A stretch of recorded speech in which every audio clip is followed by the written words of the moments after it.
வணக்கம். இன்னைக்கு சக்கரவள்ளி குக்குரை எப்படி செய்யறதுன்னு பார்க்கலாம் வாங்க. அதுக்கு சக்கரவள்ளி கிழங்க நான் நல்லா கழுவி வச்சிருக்கேன். 10 நிமிஷம் நல்லா வேகட்டும். 10 நிமிஷம் ஆயிடுது. நல்லா வெந்துடுதான்னு பார்க்கலாம் வாங்க.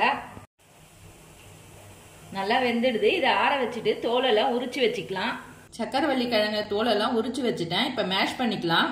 தேவையான அளவு அரிசி மாவு, 1/2 டீஸ்பூன் அளவுக்கு மிளகுத்தூள், 1/2 டீஸ்பூன் அளவுக்கு வெள்ளை எள்ளு, 1/2 டீஸ்பூன் அளவுக்கு தனி மிளகாய் தூள்,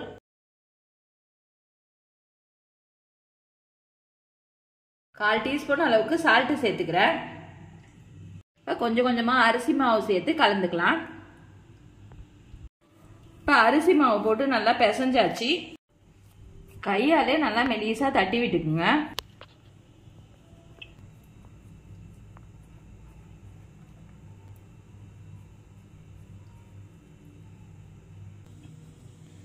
இந்த மாதிரி கத்தியால பீசஸா கட் பண்ணிட்டு நல்லா உருட்டி வச்சுக்குங்க. மெலிசா உருட்டுங்க.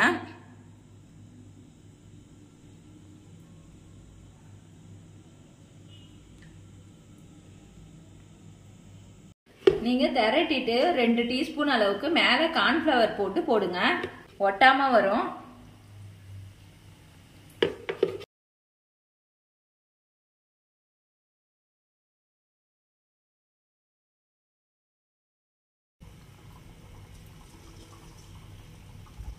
இப்ப இந்த அளவுக்கு கோல்டன் பிரவுன் ஆன பிறகு எடுத்துடலாம்.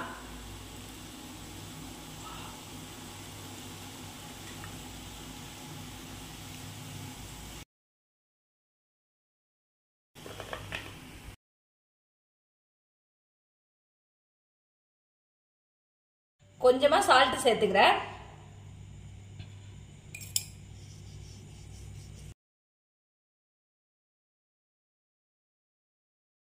இதே மாதிரி நீங்களும் வீட்டில் செஞ்சு பாருங்க. செஞ்சு பார்த்துட்டு எப்படி இருந்துச்சுன்னு சொல்லுங்க. லைக் பண்ணுங்க, ஷேர் பண்ணுங்க, கமெண்ட் பண்ணுங்க, சப்ஸ்கிரைப் பண்ணுங்க.